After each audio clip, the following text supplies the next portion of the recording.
Salutare, oameni buni, și bine v-am găsit la un episod puțin mai special.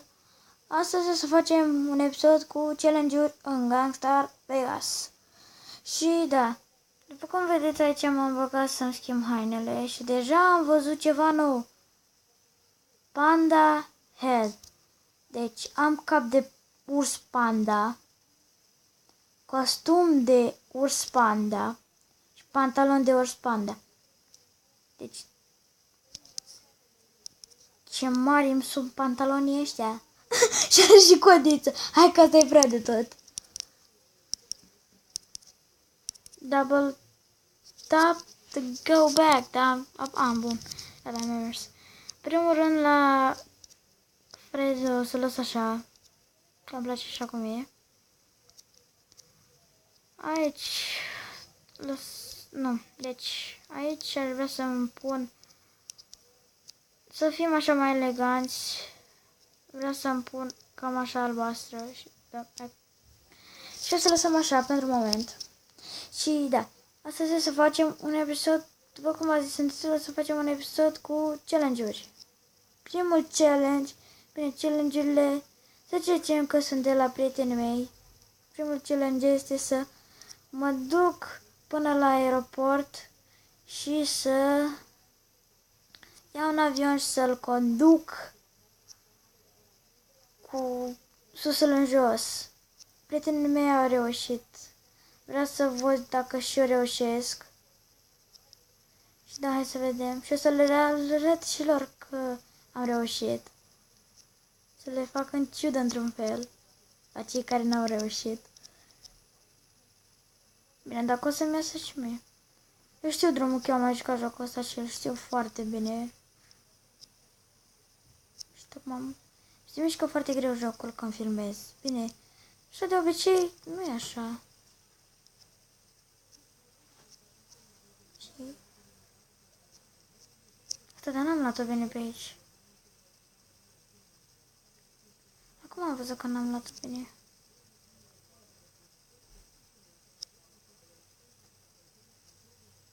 Nu mi-am pus checkpoint pe hartă, vedeți. Ce ai făcut, prietene? N-ai nimerit strada și ai intrat direct în gardul.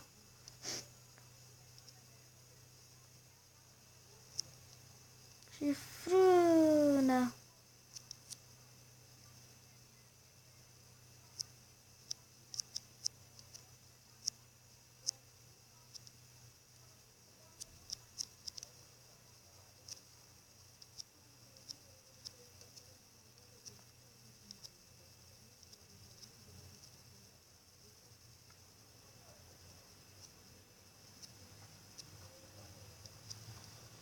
Nu știu cum se aude vocea, dar de episodul acesta sunt că am răgușit. Și așa nu vreau să vorbesc mult. În episodul ăsta o să țină puțin mai mult.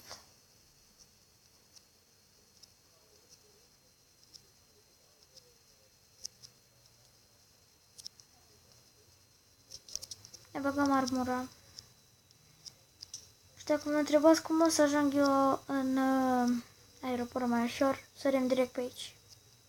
Nu mă mai duc pe acolo să le rup portiera la oameni, că să bariera aia, că poate n-au și ce să plătească, să zicem așa. Avion, de acolo.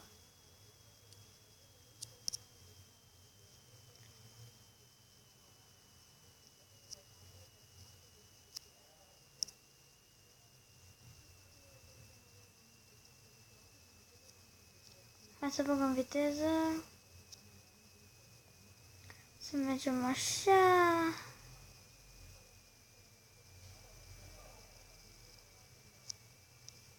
Și bun, mi-a ieșit.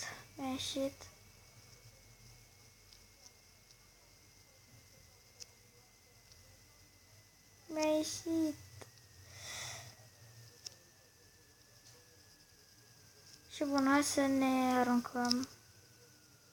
Nu, mai bine aterizăm că n-am parașută.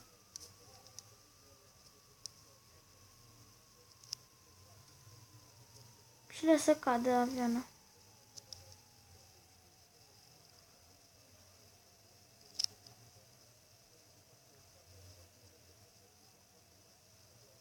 Asta e un challenge mai ușor. Bine, am sărit peste challenge-ul ăla pe care nu vi l-am spus. Bine, o să facem după asta. Ca să-l fac acum, mi-a zis cineva să aterizez pe autostradă. O să facem chestia asta chiar acum. Ca să zicem să mai terminăm un challenge.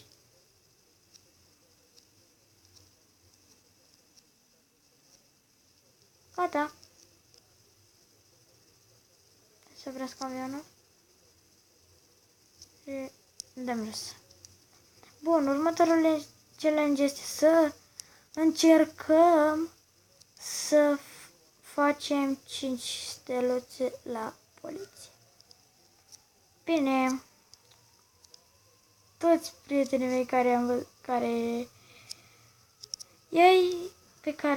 ei au făcut chestia asta să tragă cu mitraliere sau pistoale. Eu să încerc ceva mai ușor. Mă duc direct în baza militară și atunci o să fac 5 stele. Dacă nu știați, știți acum. O să mă duc foarte ușor în baza militară și o să fac 5 stele la poliție. După aia o să scap de ele. Nu știu dacă o să avem timp pentru toate challenge-urile de azi pregătite. Dar vedem noi câte putem să facem de toate. 15 minute trebuie să ne încadrăm.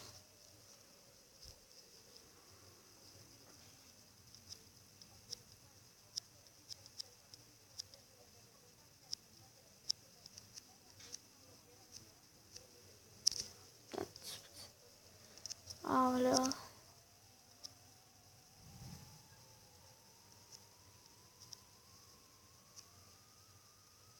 Nu prea mai am baterie.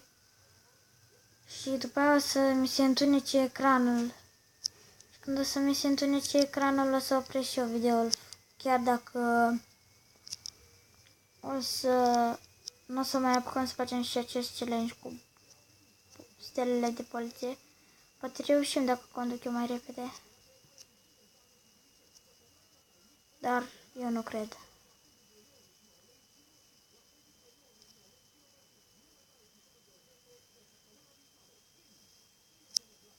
Dar dacă nu, o să conducem puțin cu lumina așa mai închisă.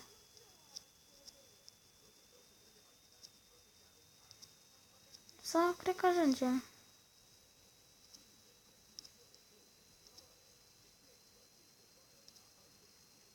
Mâine o să continui cu episoadele. Azi am făcut 3 episoade mai speciale, așa să le zicem.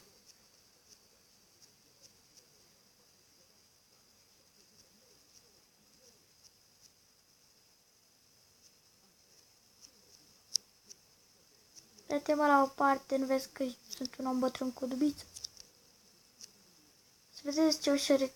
Aoleu, fix când am ajuns. Gata, avem 5 stele. Și da, cam atât a fost și cu acest episod de Gangstar Vegas cu challenge-uri. Și da, aștept să-mi primesc o rachetă ca să pot să închei acest episod. Trage odată în mine, omule. Haide odată, trageți. Haide, mă. Așa, bun, mersi.